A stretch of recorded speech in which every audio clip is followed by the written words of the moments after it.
अस्सलाम वालेकुम रहमतुल्लाहि व बरकातुहू। इकराम भाई, आपका क्वेश्चन कि खिलाफत इस दुनिया में वापस कैसे आ सकती है, मुसलमानों का जो तरीक़ा नज़्म है, जो तरीक़े हुकूमत है, वो कैसे वापस आ सकता है। सो हर एक ने अपनी राय दें। That's a very good question, माशाल्लाह। ये क्वेश्चन है, ये हमारा ये एक ख्वाहिश है, ये हमारा एक ख्वाब है। ये हम तारीख़ देखते हैं, पढ़ते हैं, तो हमें आज उन महरूमियों का हम शिकार हो जाते हैं। ऐसे ही तो हमारा दिल करता है कि यार दुनिया में तरक्की बाकी मुल्क बाकी कौमें कर रही हैं, तो हम क्यों नहीं कर रहे, हम ऊपर क्यों नहीं हैं। हम दूर इसलिए कि हमारा निज़ाम नहीं, हमारा सिस्टम नहीं है। तो it's a good thing, it's a good dream I would say. लेकिन इससे पहले कि हम इस टॉपिक पर डिस्कस करें, आई बी क्विक इनफ ये जानने के लिए कि लफ्ज़ खलीफा का मतलब क्या है। ये हमने कुरान से लिया। ऐसे ही इन्नी जाइलुन फिल अर्द खलीफा, अल्लाह ताला ने फरिश्तों से कहा आदम अलैहिस्सलाम से को बनाने से पहले कि मैं ज़मीन में अपना एक खलीफा बनाने लगा हूँ। खलीफा का मतलब क्या होता है? खलीफा का मतलब खलफ से, खलफ का मतलब बैक, बिहाइंड, पीछे। ऐसे ऐदीहिम, ठीक है, वमा बैन ऐदीहिम, जो उनके हाथ में, जो उनके सामने है, जो उनके सामने है, ठीक है, वमा खल्फहुम, और जो उनके पीछे है। तो खलफ से है खलीफा। मतलब इस ज़मीन के ऊपर ये मखलूक, ये जो इंसान है, ये इंचार्ज होगा अपने अफेयर्स का, अपने मामलात का खुद। ठीक है, जैसे आप अपने बच्चों को इंचार्ज छोड़ के ऑफिस चले जाते हैं, वापस आते हैं तो सोफ़ा पक्के के साथ लटका होता है, ऐसा ही है। तो वो आपने उनको इंचार्ज छोड़ा था पीछे। ऐसे ही इंसान ज़मीन पे इंचार्ज है अपने अफेयर्स का। तो ये इसके मामलात में ऊपर से इंटरफेरेंस नहीं होगी, इसको गाइडेंस दे दी जाएगी। ऐसे ज़िंदगी गुजारनी है इस ज़मीन के ऊपर, और फिर वापस आना है। तो कामयाबी या नाकामी उस पर डिपेंड करेगी। खलीफा का मतलब ये। अब खलीफा दूसरी टर्म में कि इस ज़मीन का वारिस, राइट, हमें ये भी कुरान से इंफॉर्मेशन मिलती है, ठीक है, अहकाम मिलते हैं कि इस ज़मीन के वारिस ईमान वाले। तो अब ज़मीन में जो ईमान वाले हैं वो हर दौर में अम्बिया को फॉलो करने वाले रहे। अब क्योंकि ये आखिरी उम्मत है और ये आखिरी किताब वाले हैं, तो ईमान वाले यही होंगे और यही वारिस ठहराए जाएंगे। लेकिन और खलीफा यही बनने चाहिए ऑफ कोर्स। लेकिन सवाल ये है, कल भी या परसों मैं डिस्कस कर रहा था कुछ दोस्तों के साथ, कि आप एक कंपनी बनाते हैं और वो मिलियंस बिलियंस डॉलर की उसकी वर्थ है, बहुत बड़ी कंपनी है, उसके ढेर सारे ब्रांड्स हैं, उसका बहुत बड़ा नाम है।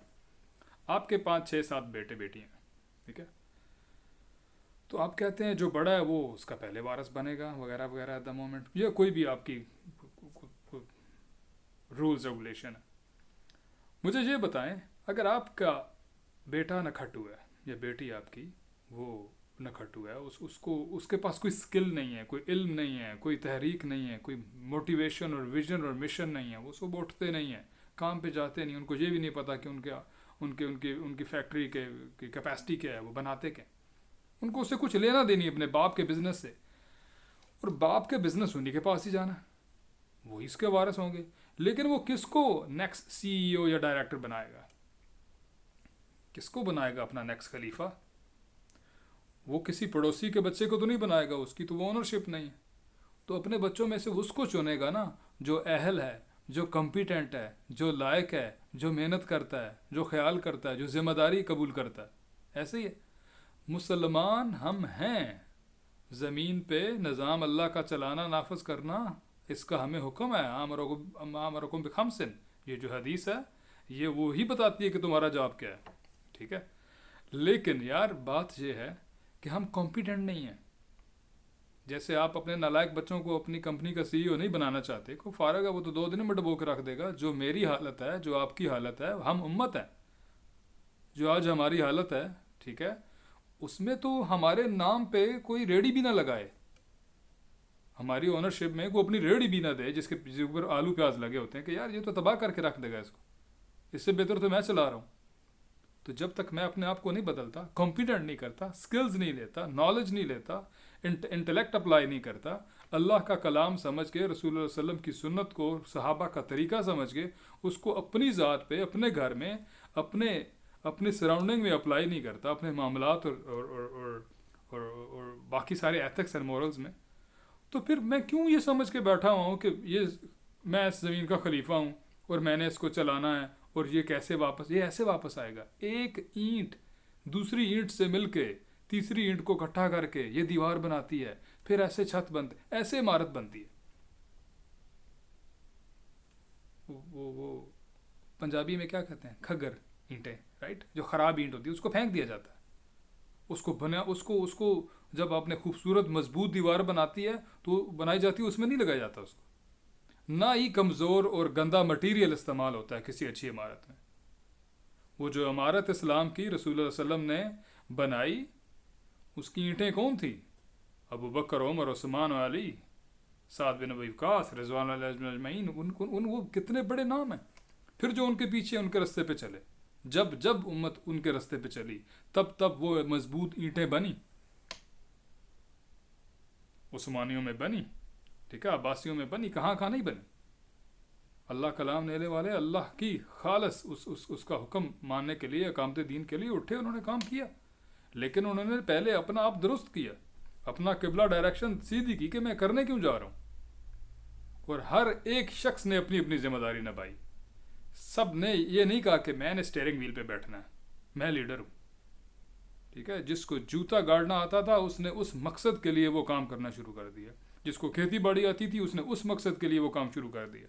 अपने अपनी डोमेन, अपने अपने काम के अंदर वो ऑनेस्ट हो गया और कह रहा है कि ये मैं अल्लाह के लिए कर रहा हूँ, ये मैं इस रियासत के क़याम के लिए कर रहा हूँ। कोई आलम है, कोई मुफ्ती है, कोई इंजीनियर है, कोई मिस्त्री है, कोई मोची है, कोई कसाई है, कोई उस्ताद है, कोई पायलट है, वट। जब आपका मकसद एक हो जाएगा आप वही काम करेंगे जो कर रहे हैं, लेकिन आप और डायरेक्शन में उसको कर रहे होंगे, किसी और तरफ लेकर जा रहे होंगे। तो मेरा जो अपना ओपिनियन है वो ये है कि मैं एक मकसद की तरफ चलता जाऊं, अपनी दुरुस्ती करके घर में बैठना चाहूँ कि मेरी नमाज़ें पूरी हैं, मैंने हज कर लिया, मैं तो बख्शा गया हूँ, इसके आगे मैंने क्या करना है, बस ठीक है, बाकी जाएँ भाड़ में। ऐसा नहीं है। नफसी खेलने के लिए अल्लाह ने दुनिया में नहीं भेजा। ये रोज़े क़यामत मामला होगा, यहाँ सबको साथ लेकर चलना है। यहाँ ज़्यादा ऊंची चीखें उनकी निकली थी जो बनी इसराइल के वो मुत्तकी लोग जो घर बैठ के बातें कर रहे थे, और फरिश्ते से अल्लाह ने पूछा क्या किसी और को भी बुलाते हैं? नहीं, अल्लाह नहीं बुलाते, इनकी चीखें ज़्यादा ऊंची हैं, ठीक है। तो हम कलेक्टिव एफर्ट करेंगे, लेकिन अपने आप को दुरुस्त करके और अल्लाह की रज़ा के लिए, ठीक है। फिर हम कोशिश करते जाएं, हम में से, हमारी औलादों में से, उनकी औलादों में से अल्लाह ने जिसको चुन लिया आगे चलने के लिए, अल्लाह ने जिसको चुन लिया पीछे चलने के लिए, जहाँ का जो पुर्जा वो वहाँ पर लग जाएगा, ठीक है। वो मिसिंग नहीं पड़ा रहता है, लेकिन वो पुर्जा तो बने, वो कॉम्पिटेंसी तो लाए अपने अंदर। हम कॉम्पिटेंट नहीं हैं। ख्वाब हमारे अच्छे हैं, ख्वाब देखने में मसला नहीं है, लेकिन ख्वाब जागती आंखों से देखने चाहिए, सोए हुए नहीं। I hope this answer the question. अस्सलाम वालेकुम रहमतुल्लाह बरकातहू।